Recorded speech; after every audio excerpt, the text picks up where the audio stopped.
당장 나가세요. 다시는 우리 집에 발도 들여놓지 마세요.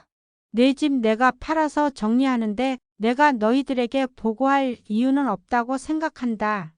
며느리가 시어머니를 현관문 밖으로 내쫓은 이유가 고장 양갱 하나였다는 거 믿으시겠어요? 오늘은 평생을 가족을 위해 희생한 한 할머니가 양갱 때문에 멸시당한 후 복수에 성공하는 사연을 준비했습니다. 시작 전에 좋아요와 구독으로 따뜻한 응원 나누어 주세요. 모처럼 아들 집에 간다는 생각에 이른 아침부터 마음이 들떴습니다. 창밖으로 스며드는 햇살마저 오늘따라 유난히 따스하게 느껴지는 것이 꼭 제 마음 같았어요. 손자 녀석들 얼굴 본치도 까마득하고 하나밖에 없는 아들놈이 요즘 통 기운이 없어 보인다는 말이 자꾸 마음에 걸렸거든요. 그래서 며칠 전부터 냉장고를 채워두었던 재료들을 꺼내 아들 녀석이 가장 좋아하는 갈비찜이며 잡채 그리고 이런저런 나물 반찬들을 정성껏 만들기 시작했습니다.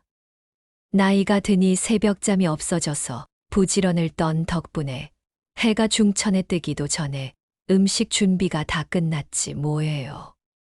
오랜만에 하는 음식이라 혹여나 맛이 없을까 간을 보고 또 보는데 이만하면 아들놈이 역시 우리 엄마 음식이 최고야 하고 엄지를 척 세울 것 같아 혼자 쓸쓸히 웃음이 났습니다. 바리바리 싼 반찬통들을 커다란 가방에 차곡차곡 챙겨 넣으니 제법 묵직하더군요. 그래도 이 정도 무게쯤이야 제 마음의 설렘에 비하면 아무것도 아니었죠. 장롱 깊숙이 넣어두었던 그래도 가장 외출복다운 원피스를 꺼내 입고 혹시나 싶어 화장대 거울 앞에서 분도 살짝 발라보았습니다. 누가 봐도 아들 집에 마실 가는 할머니, 그 이상도 이하도 아니었지만 제 마음은 마치 큰 잔치에라도 가는 사람처럼 한껏 부풀어 있었어요. 버스를 2번이나 갈아타고 또 지하철로 옮겨 타는 길이 예전 같지 않게 조금은 고단하고 숨이 찼지만 곧 보게 될 아들 얼굴을 생각하니 그런 힘듦도 사르르 녹아내리는 듯 했습니다. 드디어 아들 녀석이 사는 아파트 단지에 도착했어요. 예전에는 그래도 한두 달에 한 번은 불렀던 것 같은데 손주 녀석들이 커가면서 자기들 생활이 바빠지니 그것도 점점 뜸해지더군요. 엘리베이터를 기다리는 짧은 순간에도 얼마나 마음이 두근거렸는지 모릅니다. 딩동하고 초인종을 누르니 한참 뒤에야 누구세요? 하는 며느리의 목소리가 들려왔습니다. 민경아, 나다 하니 그제야 문이 삐끔 열리더군요. 현관에서부터 풍기는 시큰둥한 며느리의 표정이 마음 한구석을 불편하게 했지만 애써 웃으며 들어섰습니다. 우리 강아지들은 아직 학교에서 안 왔니? 네, 어머니. 아직요. 지훈 씨도 오늘 좀 늦는다고 했어요. 며느리는 소파에 앉아 스마트폰만 만지작거릴 뿐 제가 들고 온 짐 가방에는 별 관심도 없어 보였습니다. 그래도 애써 밝은 목소리로 이거 지훈이 좋아하는 반찬 좀 해왔다. 냉장고에 넣어두렴 하고 말하니 그제야 마지못해 일어나 가방을 받아들더군요. 주방으로 들어가는 녀석의 뒷모습이 어쩐지 평소보다 더 차갑게 느껴졌지만 피곤해서 그렇겠지 하고 대수롭지 않게 넘기려 했습니다. 잠시 후 며느리는 저 잠깐 친구 좀 만나고 올게요. 금방 와요 하더니 겉옷을 챙겨 입고 훌쩍 나가 버렸습니다. 순식간에 넓은 아파트에는 저 혼자 덩그러니 남게 되었죠. 오랜만에 아들 집에 왔는데 아들 얼굴도 못 보고 이게 뭔가 싶어 허탈한 마음이 들었어요. 거실을 한 바퀴 둘러보다 식탁 위에 놓인 작은 상자가 눈에 들어왔습니다. 이게 뭘까 하는 호기심이 슬쩍 일더군요. 마침 버스를 타고 오느라 출출하기도 했고, 아침부터 서둘렀더니 기운도 없었거든요. 살짝 열어보니 작고 네모난 양갱이 6개 가지런히 들어 있었습니다. 윤기가 자르 흐르는 것이 여간 먹음직스러워 보이는 게 아니었어요. 한 개쯤이야 괜찮겠지. 누가 알겠어 하는 마음에 저도 모르게 손이 갔습니다. 부드럽고 달콤한 맛이 입안 가득 퍼지는데 정말 꿀맛이 따로 없었지요. 시장에서 파는 그런 양갱과는 비교도 안 되게 고급스러운 맛이었습니다. 나중에 며느리 오면 어디서 산 거냐고 물어봐야겠다 생각하며 맛있게 한 개를 다 먹어 치웠습니다. 그때까지만 해도 그 양갱 하나가 제 인생을 이렇게 바꿔놓을 줄은 꿈에도 상상하지 못했죠. 양갱의 달콤한 여운을 느끼며 소파에 앉아 텔레비전 채널을 이리저리 돌리고 있을 때였을까요? 현관문 열리는 소리와 함께 며느리가 돌아왔습니다. 생각보다 일찍 온 것 같았어요. 그런데 거실로 들어서던 며느리의 시선이 식탁 위 양갱 상자에 딱 꽂히는 순간 분위기가 싸늘하게 변했습니다. 어머니, 혹시 저기 있는 양갱 드셨어요? 목소리 톤부터가 아까와는 확연히 달랐습니다. 저는 아무렇지도 않게, 그거 아주 맛있더라. 어디서 산 거니? 하고 물었죠. 그 순간 며느리의 얼굴이 벌겋게 달아오르더니 버럭 소리를 지르는 겁니다. 어머니, 지금 그걸 말이라고 하세요? 그거 누가 손대라고 했어요? 저는 너무 놀라 아무 말도 할 수 없었습니다. 고작 양갱 하나 먹은 것 가지고 이렇게까지 화를 낼 일인가 싶었거든요. 이거요, 우리 엄마 갖다 드리려고 제가 백화점에서 비싼 돈 주고 특별히 주문한 양갱이란 말이에요. 시장 좌판에서 파는 그런 싸구려 과자 아니라고요. 며느리는 미친 사람처럼 악을 써댔습니다. 그 모습이 어찌나 매섭고 사나워 보이던지 저는 그만 입이 얼어붙고 말았어요. 아니, 민경아. 나는 그냥 맛있어 보여서 한 개만. 어머니 정말 실망이에요. 이건 예의가 아니잖아요. 나이 드셨으면 좀 더 사리분별을 하셔야죠. 남의 물건에. 그것도 이렇게 귀한 걸 함부로 손대는 게 말이 된다고 생각하세요? 며느리의 입에서는 차마 입에 담기 힘든 모욕적인 말들이 쉴 새 없이 쏟아져 나왔습니다. 평생 자식들 키우며 이런 수모는 처음 겪어보는 터라 정신이 아득해지고 눈앞이 캄캄해지는 것 같았죠. 어머니 같은 분 저희 집에 오는 거 원치 않아요. 이런 식으로 눈치 없이 구시면 정말 곤란하다고요. 며느리는 제 팔을 잡아 끌며 현관으로 거의 떠밀다시피 했습니다. 제가 애써 만들어 온 반찬 가방은 이미 현관문 밖에 나동그라져 있더군요. 당장 나가세요. 다시는 우리 집에 발도 들여놓지 마세요. 쾅 하고 닫히는 현관문 소리와 함께 저는 아들 집에서 무자비하게 쫓겨나고 말았습니다. 고작 양갱 하나 때문에요. 복도에 홀로 서 있는데 다리가 후들거리고 눈에서는 뜨거운 것이 왈칵 솟구쳐 올랐습니다. 이것이 평생을 바쳐 키운 아들놈 집에서 받은 대접이란 말인가. 서러움과 분노, 그리고 참을 수 없는 모멸감에 온몸이 부들부들 떨려왔습니다.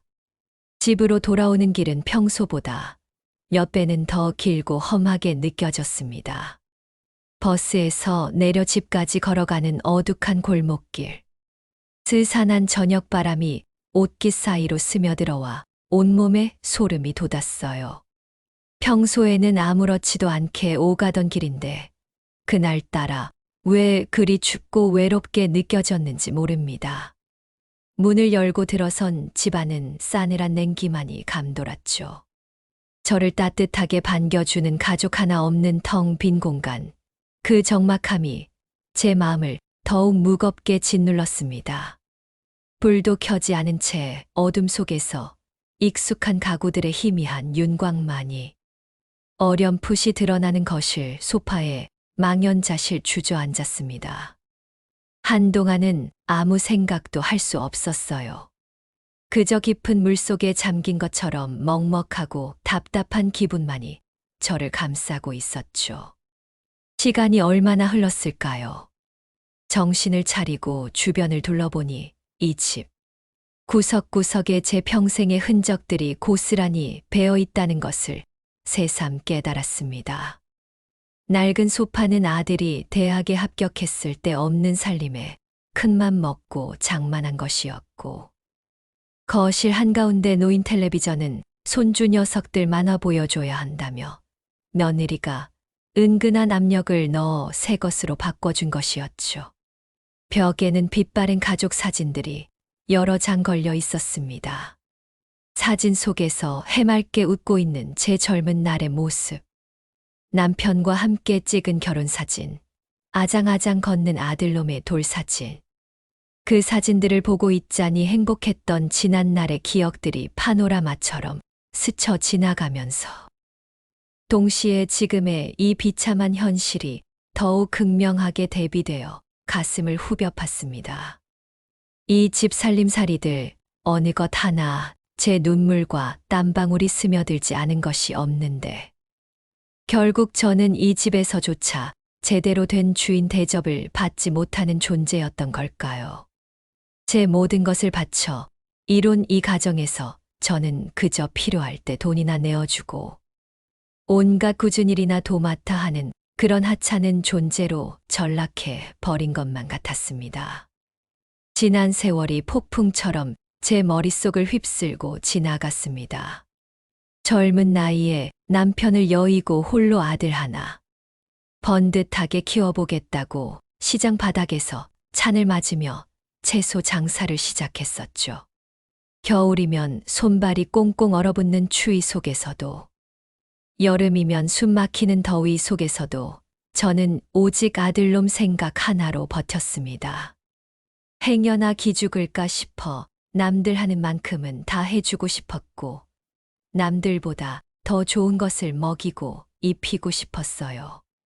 제 몸 성한 곳 하나 없을 정도로 일하고 또 일해서 녀석을 대학에 보냈고, 졸업 후에는 번듯한 직장에도 들어가게 했죠. 결혼할 때는 이 집 한 채 마련해 주느라 평생을 악착같이 모아온 돈을 남김없이 다 털어 넣었습니다.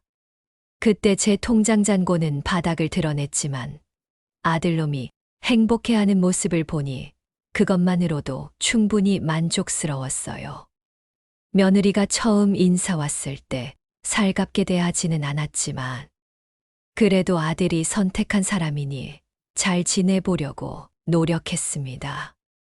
혼수가 변변찮다고 뒤에서 투덜거리는 소리를 들었을 때도 아들 생각해서 모르는 척 꾹 참았더랬죠.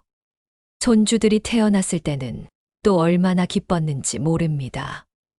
눈에 넣어도 아프지 않을 만큼 예쁜 아이들이었으니까요. 하지만 그 모든 헌신과 사랑이 결국은 이런 배신감으로 돌아올 줄이야 꿈에도 생각하지 못했습니다. 저의 모든 것은 그들에게 너무나 당연한 것이었고, 감사할 줄 모르는 그들의 끝없는 이기심과 탐욕만을 키운 꼴이 되고 만 것이었습니다. 고작 양갱이 뭐라고. 사실 양갱 자체가 중요한 게 아니라는 것을 저는 너무나 잘 알고 있었습니다.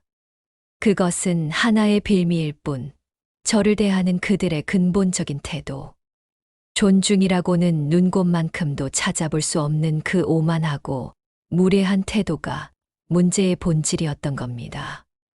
저는 그저 필요할 때 돈이나 내어주고 아이들이나 봐주고 온갖 굳은 일이나 해주는 그런 편리한 존재였을 뿐이었을까요? 내가 왜 이렇게 살아야 하지? 내 인생은 도대체 어디로 사라져 버린 거지? 하는 근원적인 질문들이 꼬리에 꼬리를 물고 제 머릿속을 헤집어 놓았습니다. 밤이 깊어갈수록 생각은 더욱 복잡하게 얽혀갔고, 억울함과 분노, 슬픔과 후회. 그리고 처절한 자괴감이 번갈아가며 파도처럼 저를 덮쳤습니다. 이불을 뒤집어 쓰고 소리 죽여 울기도 여러 번. 그렇게 밤새도록 한숨도 제대로 자지 못하고 뒤척였습니다. 창밖이 희미하게 푸른빛으로 물들기 시작할 무렵 문득 이런 생각이 들었습니다. 그래, 이대로는 안 된다. 이대로 무너질 수는 없어. 더 이상 이렇게 바보처럼 당하고만 살 수는 없어. 마치 차가운 물 한 바가지를 뒤집어 쓴 것처럼 정신이 번쩍 들더군요. 밤새 저를 짓누르던 그 무겁고 혼란스러웠던 감정의 찌꺼기들이 새벽의 맑은 공기와 함께 조금씩 씻겨 나가는 듯 했습니다. 저는 자리에서 벌떡 일어났습니다. 비틀거리는 다리로 화장실로 걸어가 거울 앞에 섰어요. 거울 속에는 눈물로 범벅이 되고 밤새도록 잠 못 자 퀭한 눈을 한 초췌한 늙은이가 서 있었지만 그 눈빛만은 그 어느 때보다도 매섭고 강렬하게 빛나고 있었습니다. 이순이, 내 인생은 아직 끝나지 않았어. 이대로 끝낼 수는 없어. 이제부터라도 너를 위해, 너 자신을 위해 사는 거야. 고작 양갱 하나에 그토록 치욕스럽고 모욕적으로 쫓겨난 것이 어쩌면 제게 마지막으로 주어진 경고이자 새로운 삶을 시작할 수 있는 기회인지도 모른다는 생각이 강하게 들었습니다. 이대로 주저앉아 하염없이 슬퍼하고만 있기에는 제게 남은 인생이 너무나 아까웠어요. 평생을 자식이라는 이름의 굴레에 갇혀 희생만 강요당하며 살아온 지난 세월. 이제는 그 모든 것으로부터 벗어나 온전히 저 자신만을 위한 삶을 살아야겠다고 아주 단단하고도 냉철한 결심이 섰습니다. 제 이름으로 된 모든 재산들, 그것들은 피땀 흘려 모은 제 것이었고 앞으로도 오직 제 의지에 따라서만 사용되어야 합니다. 아들놈과 그 못된 며느리에게는 단 한 푼도 남겨주고 싶지 않았어요. 아니, 그들은 그럴 만한 가치조차 없는 인간들이었습니다. 가장 먼저 해결해야 할 문제는 바로 이 집을 처분하는 것이었죠. 이 집은 제 젊은 날의 꿈과 희생이 고스란히 담겨 있는 공간이었고, 아들놈을 키우고 결혼시키기까지 제 평생을 바쳐 이룬 제 모든 것이나 다름없었습니다. 하지만 이제 이 집은 더 이상 그들을 위한 안식처가 되어서는 안 된다고 생각했어요. 찬물에 세수를 하고 정신을 가다듬은 뒤 저는 신문 더미 속에서 예전에 언뜻 보았던 부동산 중개업소들의 광고지를 찾아내기 시작했습니다. 긴급 매물 전문, 신속 처리, 최고가 보장 같은 현란한 문구들이 눈에 어지럽게 들어왔어요.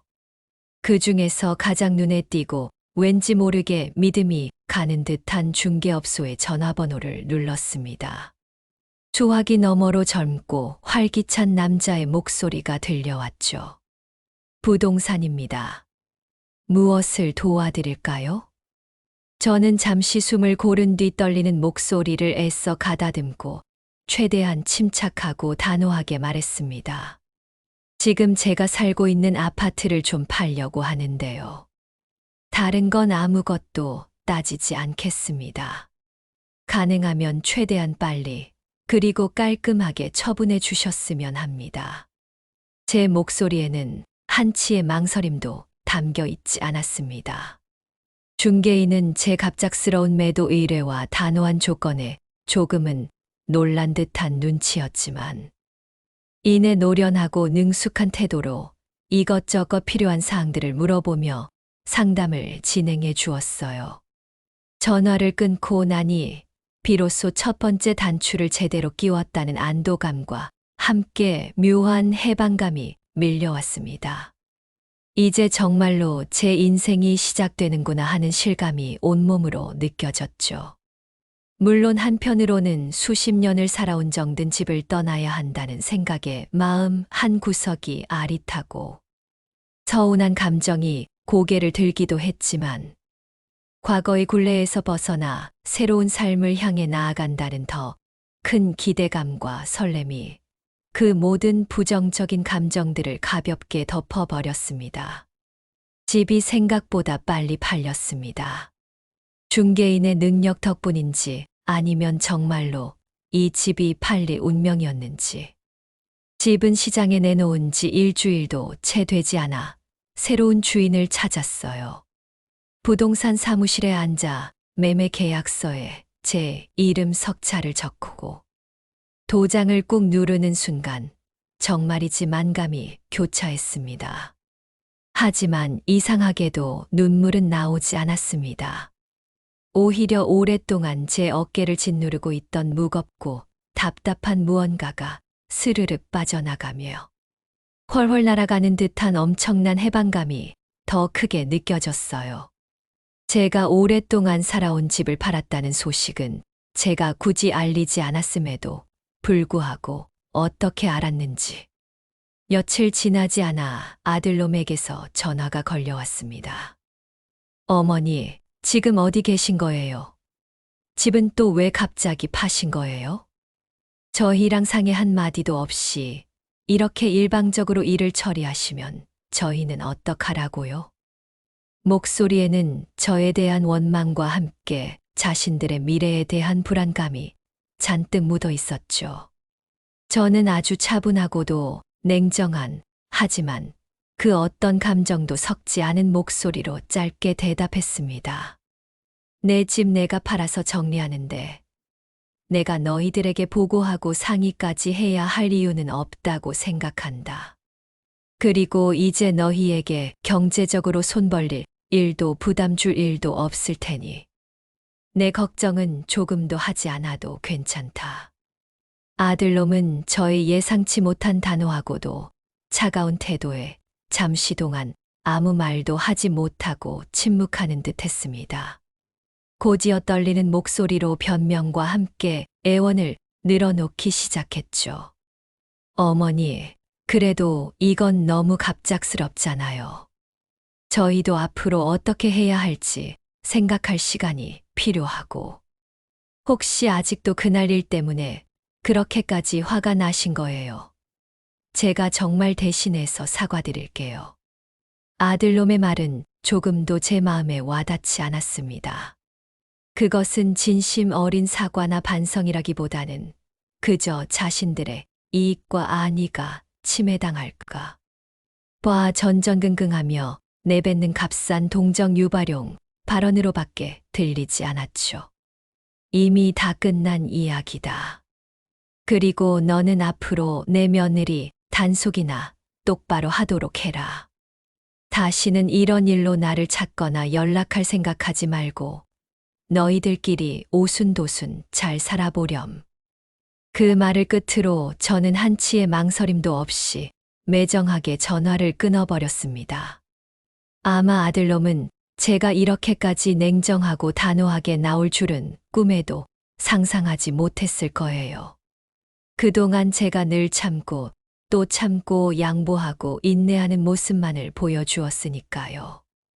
하지만 이제 저는 더 이상 과거의 어리석고 순진했던 이순이가 아니었습니다. 가슴 한 구석이 아릿하게 저려오는 것을 느꼈지만 애써 외면했습니다. 이것이 제가 선택한 길이었고 저는 결코 후회하지 않을 것이었습니다. 그렇게 몇 달이 흘렀습니다. 저는 조용한 실버타운으로 이주해서 나름대로 평온하고 만족스러운 나날을 보내고 있었어요. 아침 일찍 일어나 창문을 열면 상쾌한 아침 공기가 폐부 깊숙이 스며들어왔고 발코니 작은 화분에 물을 주며 하루를 시작하는 것이 큰 즐거움이었죠.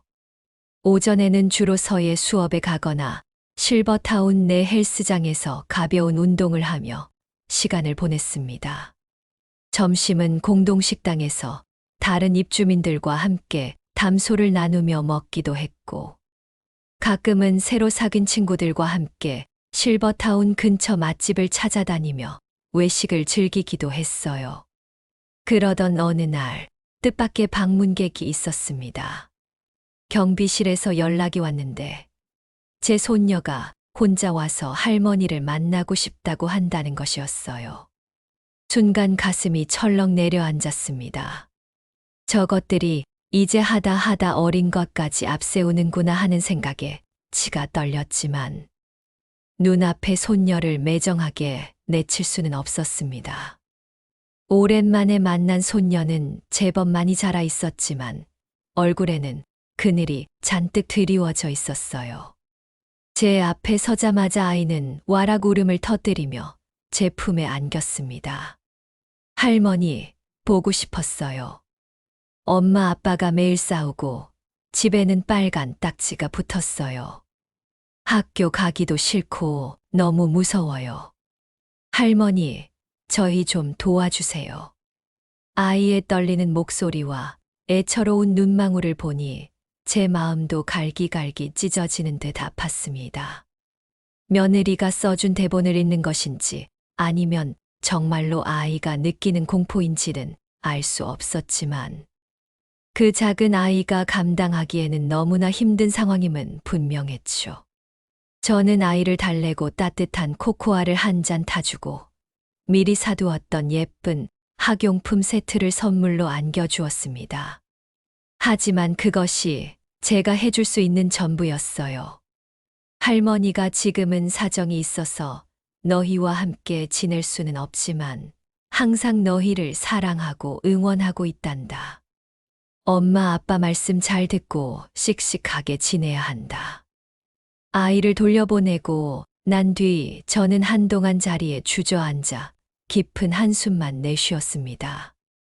며느리의 그 치졸하고 악랄한 수법의 분노가 치밀어 올랐지만 동시에 아무것도 모르는 채 어른들의 싸움에 희생양이 된 어린 손주들이 너무나 안쓰럽고 가슴 아팠기 때문이었죠. 그 일이 있고 얼마 지나지 않아 저는 정말로 마지막이 될 것 같은 전화를 한 통 받았습니다. 번호 표시 제한으로 걸려온 전화였는데 왠지 모르게 받아야 할 것 같은 불길한 예감이 들었죠. 조심스럽게 전화를 받으니 수화기 너머에서는 잔뜩 갈라지고 쇠소리가 섞인 며느리의 목소리가 들려왔습니다. 어머니, 저예요. 민경이에요. 예전에 그 당당하고 기세등등하던 목소리는 온데간데 없고 마치 지푸라기라도 잡고 싶은 사람처럼 절박하고 처절한 음성이었죠. 어머니, 이제 정말 저희는 끝인가 봐요. 지훈 씨 회사도 완전히 망했고 집도 경매로 넘어가서 길바닥에 나앉게 생겼어요. 다 제 잘못이에요. 제가 어머니께 못되게 굴어서 천벌을 받는 건가 봐요. 그러면서 며느리는 흐느끼기 시작했습니다. 하지만 그 울음 속에는 여전히 저에 대한 원망과 함께 마지막 남은 일말의 기대감이 숨겨져 있는 듯 했어요. 어머니, 마지막으로 한 번만, 딱 한 번만 저희 좀 도와주시면 안 될까요? 이 은혜는 평생 잊지 않고 정말 착한 며느리로 살게요. 그 말을 듣는 순간 저는 오히려 마음이 차분하게 가라앉는 것을 느꼈습니다.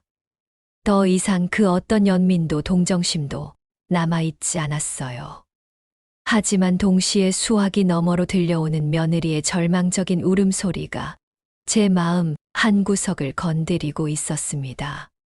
저는 깊은 한숨을 내쉬며 차분하지만 단호한 목소리로 말했습니다.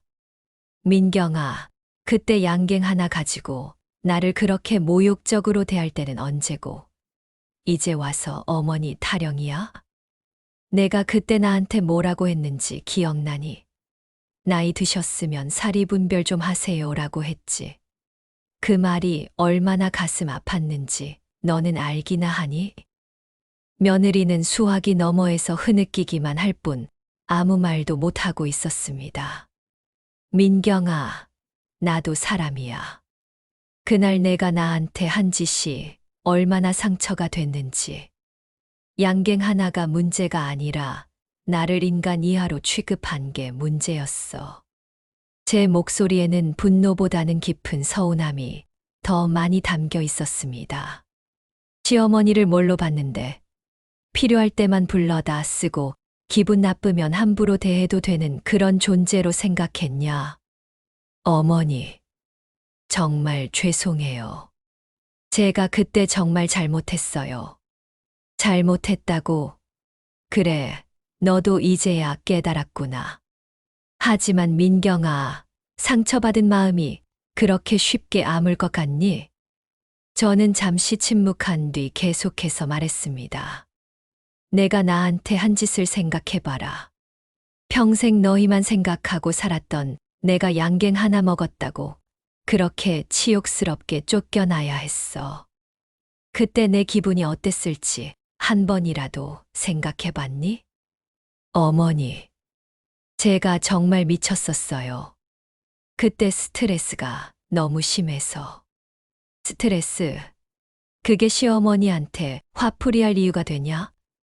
나도 평생 스트레스 받으면서 살았지만 너희한테 그런 식으로 화풀이한 적 있니? 며느리의 울음소리가 더욱 커졌습니다. 이번에는 진짜 후회하는 것 같았어요. 어머니, 정말 죄송해요. 제가 정말 제 정신이 아닌 짓을 했어요. 이제야 제가 얼마나 잘못했는지 알겠어요. 그 순간 제 마음 한쪽에서 무언가 조금씩 누그러지는 것을 느꼈습니다. 하지만 아직은 용서할 준비가 되지 않았어요. 민경아, 내가 진짜 반성한다면 이제부터라도 사람을 사람답게 대우하는 법을 배워라. 나이 많다고 우습게 보지 말고 시어머니라고 함부로 대하지 마라. 네, 어머니. 그리고 당분간은 나를 찾지 마라. 내 마음이 추스러질 때까지 시간이 필요해.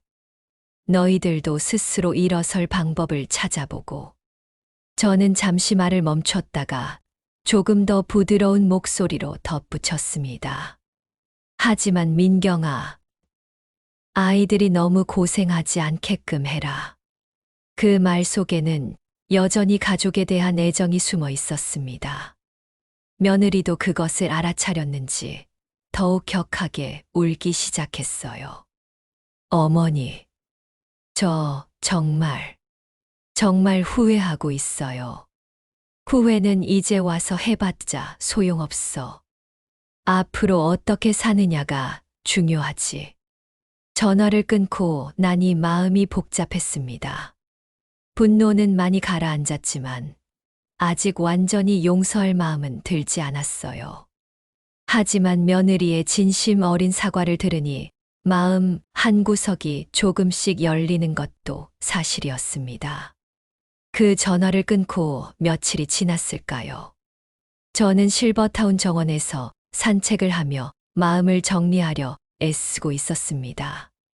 그런데 그날 오후 경비실에서 또 다시 연락이 왔습니다. 이번에는 아들이 직접 왔다는 것이었어요. 그것도 손자 둘을 데리고 말입니다. 현관에 나가보니 아들 지훈이 손자들과 함께 서 있었는데 그 모습이 예전과는 사뭇 달랐습니다. 말쑥했던 정장 차림 대신 낡은 점퍼를 입고 있었고 얼굴도 많이 상해 보였어요. 하지만 가장 눈에 띈 것은 손자들의 모습이었습니다. 할머니, 큰 손자가 저를 보자마자 달려와 꼭 안겼습니다. 작은 손자도 뒤따라와서 제 다리를 붙들었어요. 아이들 옷차림도 예전처럼 번듯하지는 않았지만 그래도 깨끗하게 입혀져 있었습니다. 할머니, 우리 진짜 보고 싶었어요. 아빠가 그러는데 할머니한테 나쁜 짓을 해서 할머니가 화나셨대요. 큰 손자의 말에 제 가슴이 뭉클해졌습니다. 아들이 아이들에게 사실대로 이야기했다는 것이 의외였어요. 지훈아, 너도 많이 고생하는구나. 어머니, 정말 죄송합니다. 제가 중간에서 제대로 처신하지 못해서. 아들의 목소리에는 진심 어린 사과가 담겨 있었습니다. 예전처럼 변명만 늘어놓는 것이 아니라 자신의 잘못을 인정하는 모습이었어요. 그 사람도, 민경이도 요즘 매일 울고 있어요. 아빠는 왜 울어요? 작은 손자가 고개를 갸웃거리며 물었습니다. 할머니한테 잘못한 일이 있어서 그래, 우리 아가. 아들이 아이에게 솔직하게 대답하는 모습을 보니 마음이 조금씩 누그러졌습니다. 할머니, 엄마가 할머니한테 편지 써달라고 했어요. 큰 손자가 작은 봉투를 제게 내밀었습니다. 편지를 받아 펼쳐보니 며느리의 글씨로 빼곡히 적혀 있었어요. 어머니, 제가 직접 찾아뵙고 무릎 꿇고 사과드리고 싶지만 어머니께서 당분간 만나고 싶지 않으시다고 하셔서 이렇게 편지로나마 마음을 전합니다. 그날 일을 생각하면 정말 제가 미쳤었구나 싶어요. 어머니께서 그 양갱 하나 드신 게 뭐가 큰일이라고. 지금 생각해보니 어머니는 출출하셔서 잠깐 드신 것뿐인데 제가 너무 예민하게 굴었습니다. 사실 그때 저는 친정일로 스트레스가 많았어요. 하지만 그게 어머니께 화풀이할 이유는 전혀 되지 않죠. 어머니를 그렇게 모욕적으로 대한 제가 정말 부끄럽습니다. 지금 우리가 이렇게 어려워진 것도 다 제 자업자득이에요. 어머니께 그렇게 대하고도 뻔뻔하게 살아왔던 제가 이런 벌을 받는 게 당연한 것 같아요. 어머니, 제가 다시는 그런 실수하지 않을게요. 정말로요. 시간이 걸리더라도 어머니 마음이 풀리실 때까지 기다리겠습니다. 편지를 다 읽고 나니 눈시울이 붉어졌습니다. 그동안의 분노가 조금씩 녹아내리는 것을 느꼈어요. 할머니, 우리 이제 다시 가족이 될 수 있죠? 작은 손자가 제 손을 꼭 잡으며 말했습니다. 그 순간 제 마음 속에서 무언가 툭 하고 풀리는 소리가 들렸습니다. 우리 며느리가 잘못했다 해도 이 순수한 아이들에게는 할머니가 필요하고 저에게도 손주들이 소중했으니까요. 지훈아, 그 사람더러 내일 오라고 해라. 할 말이 있다. 아들의 얼굴에 희망의 빛이 스쳤습니다. 어머니, 용서한다는 건 아니야. 하지만 이 아이들 때문에라도 한 번 더 기회를 줄 생각은 있어. 단, 조건이 있다. 저는 손자들을 번갈아 보며 웃었습니다. 다음 날, 며느리가 정말로 찾아왔습니다. 예전에 화려했던 모습은 온데간데 없고 수수한 옷차림에 화장기 하나 없는 얼굴이었어요. 하지만 그 모습이 오히려 더 진시해 보였습니다.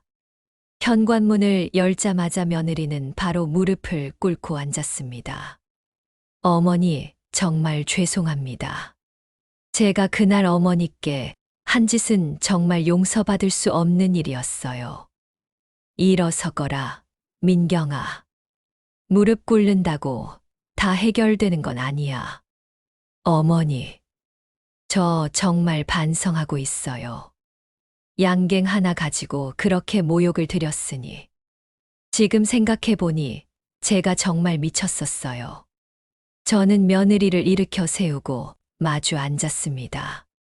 그리고 조용히 말했어요. 민경아, 내가 화가 났던 건 양갱 때문이 아니었어. 나를 사람 취급 안 한 게 서러웠던 거야. 어머니 잘못했어요. 죄송해요. 하지만 이제 됐다. 내가 진심으로 미우친 것 같으니까.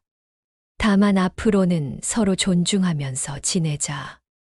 나도 나이 들었다고 무시당하기 싫고 너도 며느리라고 함부로 대우받고 싶지 않을 테니까. 며느리의 눈에서 눈물이 주르륵 흘러내렸습니다. 어머니, 감사합니다. 정말 감사합니다. 그리고 조건이 있어. 앞으로는 명절 때만 만나고 평소에는 적당한 거리를 두자. 너희도 독립적으로 살고 나도 내 생활을 즐기면서 말이야. 네, 어머니. 그게 좋겠어요. 그날 저녁, 온 가족이 함께 저녁을 먹었습니다. 손자들이 할머니 최고 하며 좋아하는 모습을 보니 가슴이 따뜻해졌어요. 결국 그 작은 양갱 하나가 저희 가족에게 가르쳐 준 것은 이런 것이었습니다.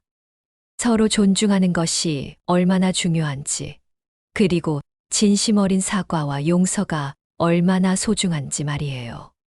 지금 저는 실버타운에서 제 인생을 즐기며 살고 있습니다. 가족들과는 적당한 거리를 유지하며 서로를 존중하는 관계가 되었어요. 때로는 손주들이 놀러 와서 즐거운 시간을 보내기도 하고, 며느리도 이제는 정말로 저를 어머니로 대해줍니다. 양갱 하나로 시작된 갈등이었지만, 결국 우리 가족 모두에게 더 나은 관계를 만들어준 셈이 되었네요. 인생은 참 알 수 없는 것 같습니다. 오늘의 사연은 여기까지입니다. 이순희 할머니의 양갱 사건을 통해 가족 간의 존중과 화해에 대해 다시 한번 생각해 볼 수 있었어요. 오늘 이야기가 마음에 드셨다면 좋아요와 구독으로 따뜻한 응원을 보내주세요. 여러분의 관심이 더 좋은 이야기를 만드는 힘이 됩니다. 감사합니다.